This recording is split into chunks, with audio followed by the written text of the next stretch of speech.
Spasiba. Prime Minister Mishustin, Excellencies, dear colleagues, let me congratulate the Russian Federation, our special and privileged strategic partner, on the presidency of the SCO Council of the Heads of Government this year. The theme of this session covers trade, economic, cultural, and humanitarian cooperation. Let me summarize India's approach to the trade and economic issues that were discussed in the last session. We assess the global economic situation to be particularly uncertain and volatile currently. Supply-side risks have been aggravated by demand-side complexities. There is consequently an urgent requirement to de-risk and diversify. This is best done by as many of us forging the widest possible economic links. For that to happen, it is essential that this process be fair, transparent, and equitable. India's endeavors to conclude free trade arrangements with many of you here are relevant.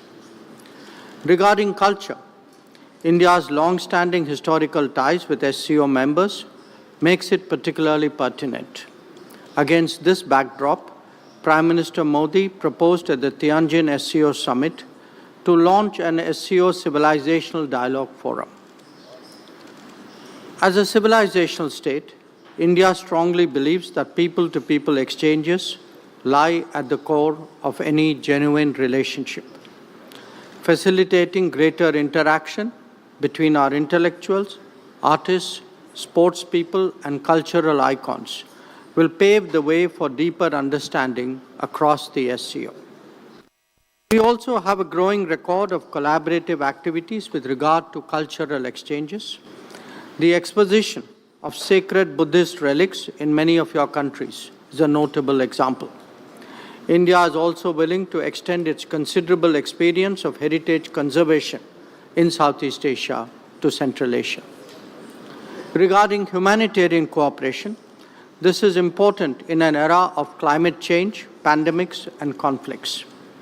Recognizing that, we have provided cancer treatment equipment to some SCO members. Similarly, India's supplies of vaccines and essential medicines reflected that commitment during difficult times. During the recent earthquakes in Afghanistan, Indian relief assistance reached the affected areas the very same day. Our initiative for the Coalition for Disaster Resilient Infrastructure also merits your attention. Let me now turn to the modernization of the SCO. As the organization continues to evolve, India strongly supports its reform-oriented agenda. We welcome centers addressing challenges such as organized crime, drug trafficking, and cybersecurity. As the organization becomes more diverse, the SCO must be more flexible and more adaptable. To this end, the long-delayed decision to make English an official language of the SCO must be prioritized. Colleagues, Excellencies, we all recognize that the SCO must keep up with contemporary changes. That must be reflected in fresh thinking and new collaborations. India's initiatives, such as the SCO Special Working Group on Startups and Innovation and the SCO Startup Forum, are good examples.